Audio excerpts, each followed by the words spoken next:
अस्सलाम वालेकुम दोस्तों, मैं आज તમારી સામે બીજી એક નવી રેસીપી લઈને આવી છું। તે છે ઊંધિયું। ઊંધિયું શિયાળામાં બનાવવામાં આવે છે। બધાને ખૂબ જ પસંદ છે। ઊંધિયું ખૂબ જ ટેસ્ટી લાગે છે। એક વખત મારી રીતથી ઘરે જરૂરથી ટ્રાય કરજો, દોસ્તોમાં બી શેર કરજો। શિયાળામાં બધી જાતના શાકભાજી મળી રહે છે, એટલા માટે શિયાળામાં એને બનાવવામાં આવે છે। અને બીજી કોઈ સિઝનમાં બી બનાવી શકો છો તમે, પણ જે હેલ્ધી અને ટેસ્ટી શાકભાજી તમને શિયાળામાં મળે છે તે બીજી સિઝનમાં તમને નહીં મળી રહે, એટલા માટે શિયાળામાં ખૂબ જ ટેસ્ટી લાગે છે। તો ચાલો આપણે એને સ્ટાર્ટ કરીશું બનાવવાનું।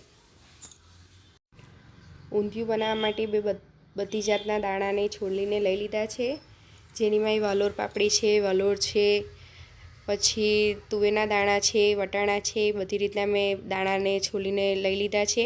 એને આપણે ધોઈને કુકરમાં બાફી લેવાના છે। કુકરમાં નાખીને આપણે એની 2 વિસલ લગાવી લેવાની છે। એની અંદર આપણે અડધી ચમચી જેટલું મીઠું નાખી દઈશું અને 1 ગ્લાસ પાણી નાખી દઈશું અને કુકરનું ઢાંકણું આપણે બંધ કરી દઈશું।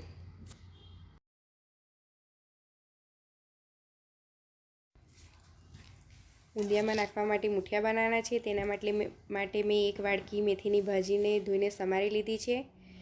એની અંદર આપણે 1 વાડકી ઘઉંનો જાડો લોટ નાખવાનો છે। 1 વાડકી આપણે એની અંદર બેસન એડ કરવાનું છે।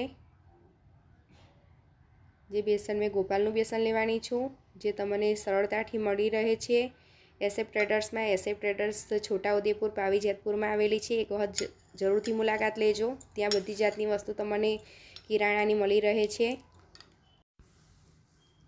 1 વાડકી બેસન બી આપણે એની અંદર એડ કરી દીધું છે। જો તમારી પાસે ઘઉંનો જાડો લોટ ના હોય તો તમે ઝીણો લોટ લઈ શકો છો। 1 વાડકી ઝીણો ઘઉંનો લોટ લેવાનો છે ને અડધી વાડકી સોજી લઈને બી તમે બનાવી શકો છો મૂઠિયા। એવી રીતે બી ખૂબ જ સરસ લાગે છે, પણ જાડો લોટ હોય ત્યાં સુધી તમે જાડા લોટનો જ ઉપયોગ કરજો। હવે એની અંદર આપણે 1 ચમચી અજમો નાખી દઈશું। અડધી ચમચી આપણે ખાવાનો સોડા નાખવાનો છે। અડધી ચમચી હળદર નાખીશું એની અંદર।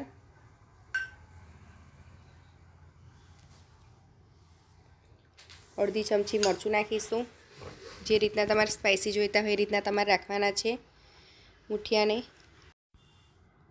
એની અંદર આપણે 3 ચમચી જેટલા તલ એડ કરીશું।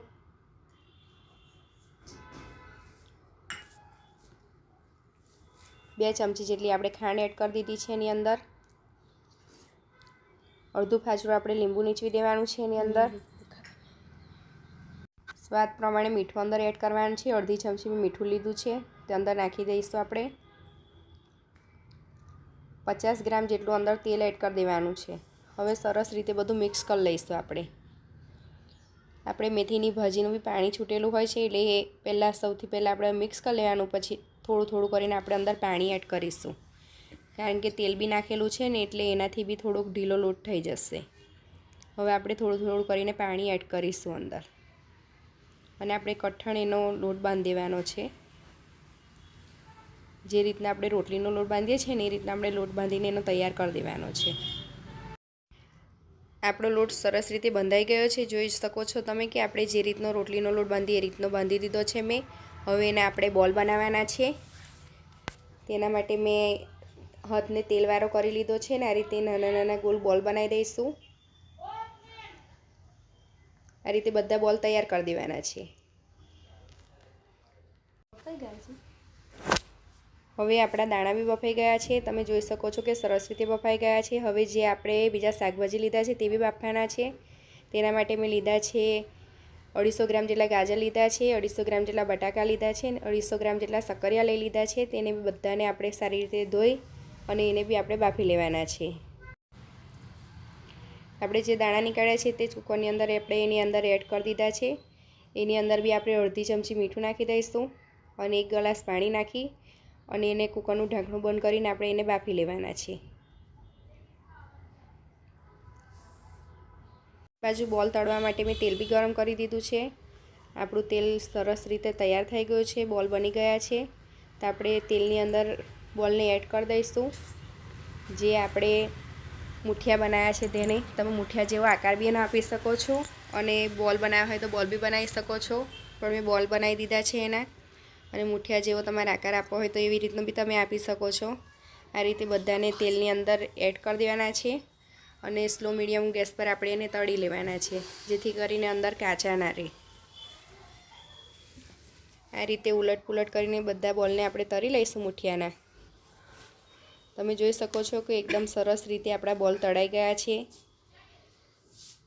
તમારે એમને નાસ્તામાં બનાવે તો બી તમે ખાઈ શકો છો, એને બનાવી શકો છો, ખૂબ જ ટેસ્ટી લાગે છે। એક વખત ઘરે જરૂરથી ટ્રાય કરજો। હવે આપણે વઘાર કરવાનો છે ઊંધિયાનો। વઘાર કરવા માટે મેં કઢાઈ ગરમ મૂકી દીધું છે। એની અંદર 100 ગ્રામ જેટલું મેં તેલ એડ કરી રહી છું। તેલનું પ્રમાણ થોડું વધારે જ હોય છે ઊંધિયાની અંદર, તમારે જેટલું વધારે રાખવું એટલું રાખી શકો છો। આજે મેં ઊંધિયાનું માપ બતાવું છું, એની અંદર 250-300 ગ્રામ જેટલું તેલ જશે। વઘાર માટે મેં લીધા છે 2 તેજપત્તા લીધા છે 3 થી 4, 1 ચમચી અજમો લઈ લીધો છે, 1 ચમચી રાઈ લીધી છે અને 2 ચમચી તલ લીધા છે। તે આપણે બધું અંદર એડ કરવાનું છે। સૌથી પહેલાં આપણે તેજપત્તા નાખી દઈશું એની અંદર। તેજપત્તા નાખ્યા પછી આપણે એની અંદર રાઈ નાખવાની છે। રાઈ થોડી તતડે એટલે પછી એની અંદર અજમો અને તલ બંને મિક્સ કરી દેવાના છે। સરસ રીતે તતરી ગયું છે આપણો વઘાર। હવે એની અંદર આપણે હિંગ નાખી દઈશું 1/2 ચમચી જેટલી, અને આપણે રીંગણ કાપી કાઢ્યા છે, નાના નાના સમારી દીધા છે રીંગણને, તે આપણે એની અંદર નાખી દેવાના છે। રીંગણને બાફાની અંદર નાખવાના નથી, બાફાની અંદર તમે નાખી દેશો તો બધા રીંગણનો બધો ભેલવો થઈ જશે ને સારું બી નહીં લાગે।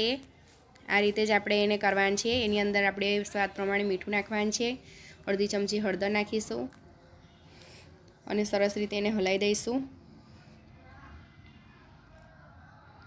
આ રીતે એને આપણે સરસ રીતે હલાવી દેવાનું છે।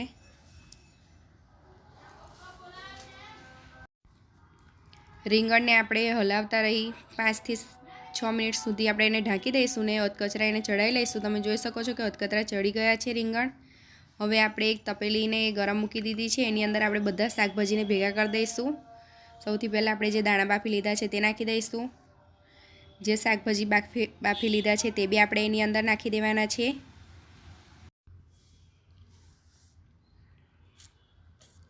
હવે એની અંદર આપણે રીંગણ બી નાખી દેવાના છે, જે વઘારી દીધા હતા આપણે તે, અને વઘાર બી બધો અંદર એડ થઈ જશે ઊંધિયાની અંદર।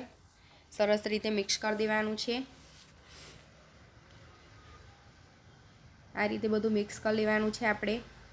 બધા શાકભાજી સરસ રીતે મિક્સ થઈ ગયા છે। હવે એની અંદર આપણે બધા ડ્રાયફ્રૂટ તરીને નાખવાના છે, જેની અંદર મેં કિસમિસ લીધી છે 50 ગ્રામ જેટલી, 50 ગ્રામ જેટલા કાજુ, 50 ગ્રામ જેટલી બદામ અને 50 ગ્રામ જેટલા સિંગદાણા અને 50 ગ્રામ જેટલી ખારેકને મેં બધાને કટ કરી નાખ્યા છે, તેને લઈ લીધા છે। હવે એને આપણે તળીને ઊંધિયાની અંદર નાખવાના છે। તેના માટે મેં તેલ ગરમ મૂકી દીધું છે। જે મેં મુઠિયા તળ્યા હતા તે તેલની અંદર મેં એનો ઉપયોગ કરી રહી છું, તો આપણું તેલ બી વેસ્ટેજ ના જાય। તેલ સરસ રીતે ગરમ થઈ ગયું છે। હવે એની અંદર આપણે બધા ડ્રાયફ્રૂટ એક એક કરીને તળીને નાખવાના છે। તો સૌથી પહેલાં મેં કિસમિસને એની અંદર નાખીશ અને આ રીતે એને તળી લેવાની છે। તળીને આપણે ઊંધિયાની અંદર એને નાખી દેવાની છે। તમે જોઈ શકો છો કે સરસ રીતે ફૂલી ગઈ છે આપણી કિસમિસ। આ રીતે બધા ડ્રાયફ્રૂટને આપણે તળીને એની અંદર નાખી દેવાના છે, એક એક કરીને આપણે તળવાના છે। હવે એની અંદર આપણે ખારેક નાખી દીધી છે, ખારેકને બી એ જ રીતે તળી લેવાની છે। તળેલા અંદર ડ્રાયફ્રૂટ નાખશો તો એનો ટેસ્ટ ખૂબ જ સરસ લાગશે। એક વખત મારી રીતથી ઘરે જરૂરથી ટ્રાય કરજો ને દોસ્તોમાં બી શેર કરવાનું ભૂલશો નહીં। હવે એની અંદર આપણે નાખીશું બદામ। તમારે બીજું બી અંદર ઉમેરવું હોય તો ઉમેરી શકો છો ડ્રાયફ્રૂટ, અને તમારે જે રીતનું બનાવવું એ રીતનું બનાવી શકો છો। જેટલા ડ્રાયફ્રૂટ તમે અંદર નાખો એટલા ખૂબ જ સરસ લાગે છે। ઊંધિયું તો બધાને જ ભાવે છે। આ રીતે આપણે બધા ડ્રાયફ્રૂટને તળીને ઊંધિયાની અંદર નાખી દીધા છે, તમે જોઈ શકો છો। સિંગદાણા બી આપણે તળી લીધા છે અંદર।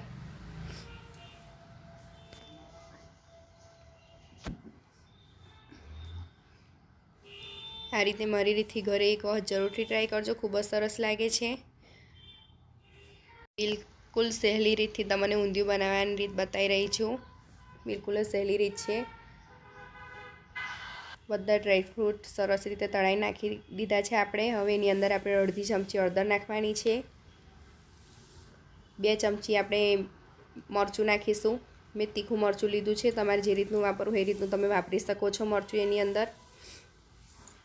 હવે એની અંદર આપણે મીઠું નાખવાનું છે સ્વાદ પ્રમાણે. જે આપણે ડ્રાયફ્રૂટ નાખ્યા છે અને થોડું પાણી અંદર એડ કરીશું તેના ભાગનું આપણે મીઠું નાખવાનું છે. વધારે મીઠું નહીં નાખવાનું, બધું શાકભાજીમાં બાફામાં નાખ્યું હતું એટલા માટે. ગરમ મસાલો નાખીશું 2 ચમચી. 2 ચમચી આપણે ધાણા પાવડર અંદર એડ કરી દીધો છે. હવે તેલ જે ગરમ છે એની અંદર આપણે 2 ચમચી જેટલું આદુ લસણની પેસ્ટ નાખી અને એને સરસ શેકીને એ બી આપણે એની અંદર એડ કરી દેવાનું છે. જે મેં તમને વઘારમાં બતાવવાનું ભૂલી ગઈ હતી એટલા માટે મેં એને અલગ રીતે શેકી છે. બાકી એને વઘારમાં શેકી લો તો બી ચાલી જાય છે. એને સરસ રીતે શેકીને આપણે એની અંદર એડ કરી દઈશું. આ રીતે નાખી દેવાનું છે. નહીં તો પછી તમે ડ્રાયફ્રૂટ તળાઈ ગયા પછી બધું જે તેલ છે તે આ મસાલા પર નાખી દો તો બધો મસાલો સરસ રીતે શેકાઈ જાય છે. હવે એને સરસ રીતે આપણે મિક્સ કરી દેવાનું છે. એની અંદર આપણે નાખવાનું છે લીલું લસણ. જે મેં 150 ગ્રામ જેટલું લીલું લસણ લઈ લીધું છે તે આપણે એની અંદર એડ કરી દીધું છે. અને 4 થી 5 લીલા મરચાં લીધા છે, તેને આ રીતે ટુકડા કરી નાખ્યા છે, તે બી આપણે એની અંદર નાખી દઈશું. સરસ રીતે મિક્સ કરી દઈશું આપણે એને. તમે જોઈ શકો છો કે ખૂબ જ સરસ દેખાઈ રહ્યું છે આપણું ઊંધિયું. એકદમ સહેલી રીત છે, એક વખત ઘરે જરૂરથી ટ્રાય કરજો. 100 ગ્રામ જેટલી મેં અંદર ખાંડ એડ કરી છે, કારણ કે મારા ઊંધિયાની ક્વોન્ટિટી થોડી વધારે છે એટલા માટે મેં 100 ગ્રામ ખાંડ લીધી છે. જે પ્રમાણે તમે ઊંધિયુંના શાકભાજીને બધું લો એ પ્રમાણે તમારે નાખવાનું છે ખાંડને. અને જે આપણે બધા મુઠિયા તળ્યા હતા તે બી આપણે અંદર નાખી દીધા છે. હવે આપણે એની અંદર 1 ગ્લાસ પાણી નાખી દઈશું, જેથી કરીને જે આપણે મુઠિયા નાખ્યા છે એની અંદર બી પાણી શોષાશે. એટલે આપણે 1 ગ્લાસ પાણી અંદર એડ કર્યું છે અને સરસ બધું મિક્સ થઈ જાય. સરસ રીતે આપણે એને હલાવી દેવાનું છે ધીમે રહીને. આ રીતે એને હલાવીને આપણે 5 મિનિટ સુધી ફાસ્ટ ગેસ પર થવા દેવાનું છે. પછી આપણે ધીમા તાપે એને 10 મિનિટ સુધી થવા દઈશું, જેથી કરીને સરસ બધું તેલ બી ઉપર આવી જાય. જોઈ શકો છો તમે કે બધું તેલ ઉપર આવી ગયું છે ને ખૂબ જ સરસ રીતે આપણે ઊંધિયું તૈયાર થઈ ગયું છે. 10 મિનિટ જેટલો સમય થઈ ગયો છે એને. આ રીતે ઊંધિયું ખૂબ જ ટેસ્ટી લાગે છે, એક વખત ઘરે જરૂરથી ટ્રાય કરજો. આપણે લીલા ધાણા એની અંદર નાખી દીધા છે.